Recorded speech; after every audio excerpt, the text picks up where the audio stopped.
Hello and welcome to Evil Economics, where we peel back the layers of crime and greed to expose the darker side of human ambition. This week we are covering the horrifying crimes of the Sun Gym Gang, a story of muscles, manipulation, white-collar scheming, and murder. The story is so unbelievable, it was made into a film starring Mark Wahlberg, Dwayne Johnson, and Anthony Mackie, which would go on to be criticized by the victims of the Sun Gym for the comedic portrayal of the crimes. To learn how this group of thugs were literally able to strong-arm and bully their way into millions, stay tuned. And don't forget to hit that bell and subscribe icon below. This is part 1 of our 2-part series on the horrific true crime of the Sun Gym Gang. John Meese founded the Sun Gym in 1987. He had a passion for bodybuilding, having won championships in the past. Meese opened the Sun Gym in Miami primarily for bodybuilders. Though an expert in bodybuilding, Meese was not business savvy and had a habit of hiring employees with drug addictions and who would steal from the gym.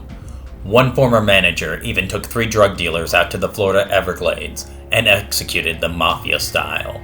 By the time 1992 rolled around, Meese was ready to throw in the towel. The gym was regularly hemorrhaging customers, as it catered to extremist bodybuilders as opposed to the casual type you might meet at Gold's Gym or LA Fitness. This is where Daniel Lugo came into the picture. Lugo was hired as a personal trainer, but quickly worked his way up to manager because of his ambitious dreams of revamping the Sun Gym. Not only was Meese, the Sun Gym owner, impressed with Lugo's 6'2", 230-pound physique as a trainer, he also found his past interesting. Lugo had been recently released from prison for fraud and was on 3 years probation in addition to owing his victims $70,000 in restitutions. The fraud involved Lugo collecting loan fees for facilitating transactions with a non-existent Hong Kong bank. When he was arrested in 1990, Lugo pled guilty and admitted to a similar crime where his victims lost $230,000, reducing his sentence. Now as manager of Sun Gym, Lugo hired his workout buddy, Adrian Doorball, his future wife's cousin, as a personal trainer. Soon after, Doorball, who was only 22 and had immigrated to the United States with no money, deposited $1 million into his Merrill Lynch account. The money came from a Medicare scheme that Lugo cooked up. Lugo paid for the names, addresses, social security numbers, birth dates, and other information of legitimate Medicare patients. Lugo created false invoices for a series of fake medical companies in Miami. The lion's share of the profits went to Lugo. However, due to his prohibition, he deposited the money into accounts under Doorball's name to prevent law enforcement from closely scrutinizing where the money was coming from. Carl Weeks was invited to the Sun Gym by his cousin Stevenson Pierre to work as a personal trainer. It's interesting to note that in reality, Weeks, unlike Dwayne Johnson who portrays him in the movie Pain and Gain, was a lightweight at only 140 pounds. Lugo took one look at him and said there weren't any openings. A week later, however, the duo would be called into the Sun Gym and offered $100,000 to help settle a score with a man who had stolen $100,000 from Lugo and $200,000 from another gym member named Jorge Delgado. The plan was to kidnap Schiller, then beat him until he confessed and take the money back. Then they were going to take his house and everything else he owned and probably kill him.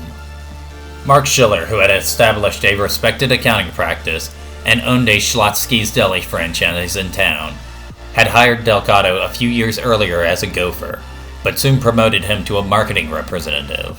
Delgado and Schiller soon became close friends, working in several business ventures together and eventually becoming what Schiller thought were best friends. Delgado became well acquainted with Schiller's family and home, even learning the password to his security alarm, where Schiller kept his pistol, and the location and amount of his bank accounts. The rift between the two began when Delgado began using Lugo as a personal trainer at the Sun Gym and tried to get Schiller to go into business with him. Schiller, however, didn't trust Lugo and would eventually tell Delgado it was either him or me, and Delgado would choose his new friend, Daniel Lugo. Schiller would warn him, "That guy's going to get you in a lot of trouble somewhere down the line." The gang made 7 failed attempts to kidnap Schiller. Stevenson Pierre was removed from the mission and replaced with former Sun Gym fitness instructor Mario Sanchez. Lugo offered Sanchez $1,000 to be an intimidator, while Lugo collected a drug debt owed to him. Being 270 pounds, Sanchez was perfect for the role. He was hesitant, however, stating, "I don't want to end up on the front page of the Miami Herald with maggots in my mouth." With the new team assembled, they waited outside the Slotsky's deli in a van they had prepared for the abduction. When Schiller was leaving the deli, they snuck up behind him and began beating him and zapping him with tasers. "Take my watch, my money, my car. What the fuck do you guys want?" Schiller screamed as they continued to assault him, eventually forcing him into the back of their van. The kidnappers wound duct tape over Schiller's face and ears while asking, "Why is it that you have so much money while we have so little?" They would shackle and throw blankets over Schiller. Eventually, they reached a warehouse owned by Delgado where they unloaded Schiller. Having worked in Bogota for a U.S. oil pipeline, Schiller saw his boss kidnapped and held for ransom for months. Schiller mused that he had brought his family to America to avoid a situation exactly like this from occurring, yet here he was, kidnapped to be tortured or even murdered. Schiller must have been terrified. For the next 2 hours, the gang tortured Schiller using a variety of methods. In addition to the beatings and tasings, Schiller's own lighter was used to burn all parts of his body. Eventually, they jammed a pistol to his ear and presented him with a number of scripts, which he began rehearsing. The warehouse phone was then used to make a call to his wife. "Get the kids out of the house.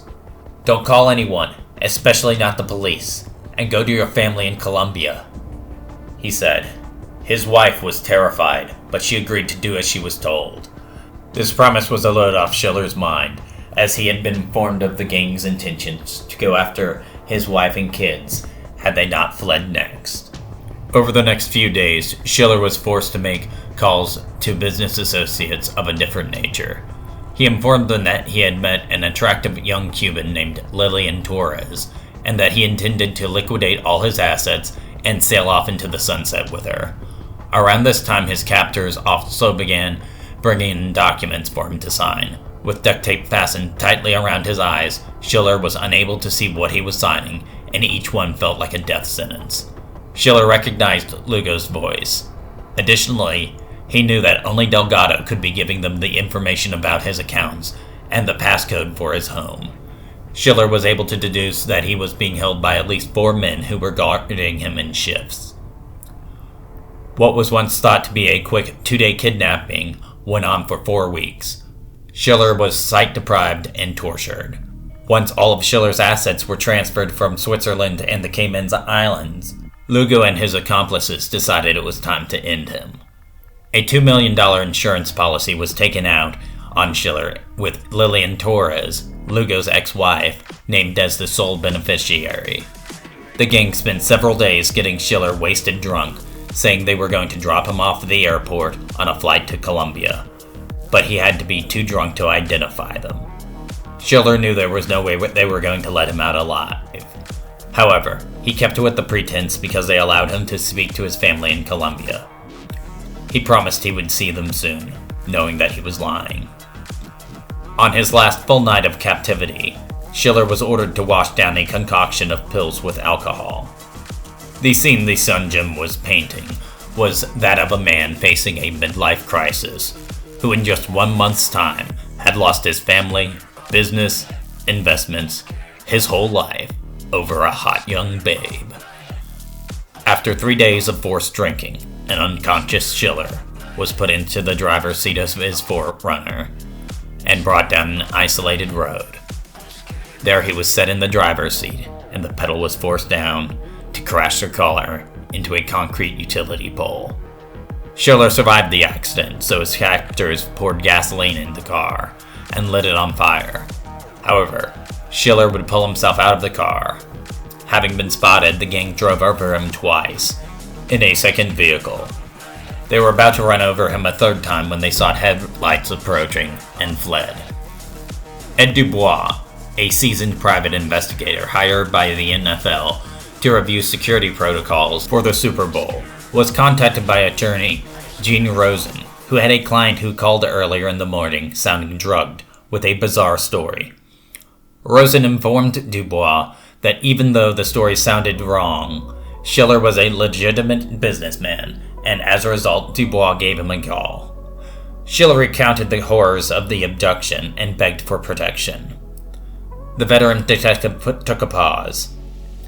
The story sounded outrageous, but he trusted the attorney Rosen, who vouched for Schiller. Dubois figured it was probably a drug-related abduction, but was unsure. Dubois gave Schiller the best advice he could think of, which was to run.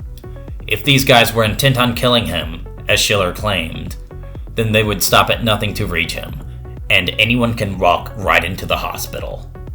Unknown to Dubois was how close Lugo and the Sun Jin gang were to completing the job. Having bought hospital uniforms, they were ready to strike. However, when they phoned the hospital to inquire of Schiller's condition, the staff responded that he had checked out.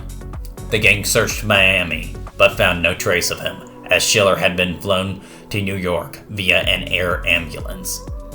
His escape represented the first domino falling in a series of schemes, scams, and scandals that would bring about the gang's demise, though it would take some time for Dubois to piece together the fraud that had taken place, and even longer for the police to join in the investigation.